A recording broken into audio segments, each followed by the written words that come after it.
Malaysia merupakan salah satu daripada 21 negara yang berdaftar dengan International Diabetes Federation (IDF).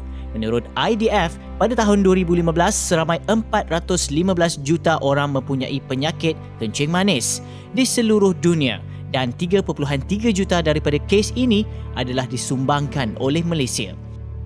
Walaupun negara kita merupakan negara top 10 dengan jumlah kes diabetes paling tinggi dalam Asia Tenggara, namun sebenarnya masih ramai yang tidak tahu ataupun tidak ambil peduli fakta sebenar tentang penyakit ini. Mari kita kupas satu persatu persoalan yang sering ditanya oleh orang ramai berkenaan diabetes. Sekiranya anda mempunyai ahli keluarga terdekat yang menghidapi penyakit ini, anda juga berisiko tinggi untuk mendapatnya. Tidak kira sama ada anda banyak makan manisan ataupun tidak. Walau bagaimanapun, sekiranya anda seorang obes, tidak bersenam dan pada masa yang sama suka makan benda yang berlemak, manis dan mempunyai kalori yang tinggi, maka anda juga cenderung dan berisiko untuk mendapat diabetes. Pada tahun 2015, seorang kanak-kanak berusia 3 tahun di Texas, Amerika Syarikat telah disahkan menghidap diabetes jenis kedua yang disebabkan oleh kegemukan dan diet yang tidak seimbang. Ini bermakna kencing manis boleh menjangkiti sesiapa sahaja, tidak mengira peringkat usia ataupun jantina. Kenaikan jumlah penghidap diabetes jenis kedua secara dramatik di seluruh dunia dan khususnya di Malaysia amat membimbangkan kerana ini menunjukkan gaya hidup masyarakat yang tidak sihat selain tidak mengamalkan pemakanan yang seimbang. Ibu bapa perlu memainkan peranan penting dalam memberikan makanan berkhasiat kepada anak-anak serta mendidik mereka dengan galakan supaya lebih banyak melakukan aktiviti fizikal seperti bersukan dan juga beriadah. Penyakit ini boleh menyebabkan masalah yang lebih serius sekiranya tidak dirawat dengan lebih awal. Antara masalah kronik yang dihadapi oleh pesakit diabetes seperti buah pinggang gagal berfungsi dan menyebabkan pesakit terpaksa menggunakan mesin dialisis.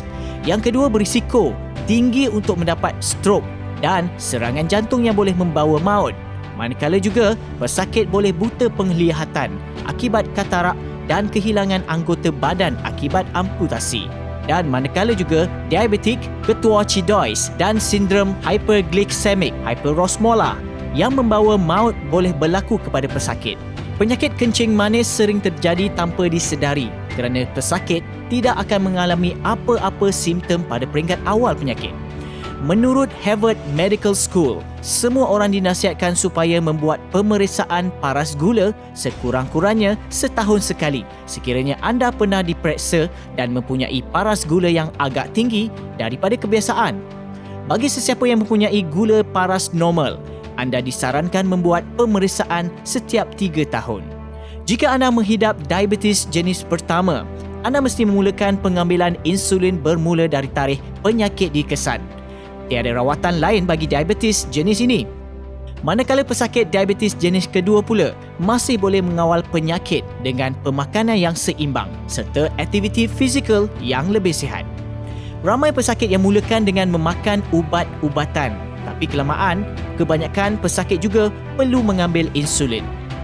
Ini disebabkan diabetes berubah mengikut waktu dan pesakit berisiko untuk menjadi lebih teruk. Pengambilan insulin bukanlah bermakna anda tiada harapan langsung untuk hidup sihat. Ini sebenarnya adalah lebih baik kerana anda boleh mengawal penyakit merebak dan mengurangkan risiko untuk mendapat sebarang komplikasi di kemudian hari. Sekiranya seorang pesakit mengamalkan diet sihat yang dikombinasikan dengan aktiviti fizikal untuk kekal cergas, maka manisan seperti pencuci mulut dan coklat dibolehkan. Menurut Persatuan Diabetes Amerika, pesakit diabetes tidak mempunyai sebarang halangan untuk makan apa sahaja yang diinginkan. Cuma kuncinya adalah pada saiz hidangan itu, iaitu kecil dan sedikit.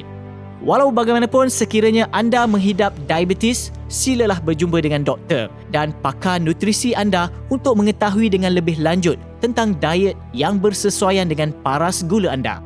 Untuk mendapatkan maklumat lebih lanjut mengenai penyakit kencing manis, anda boleh layari laman web yang aku ada sediakan di ruang description di bawah. Akhir sekali, jangan lupa subscribe, kongsi cerita dan jangan lupa share dan juga like.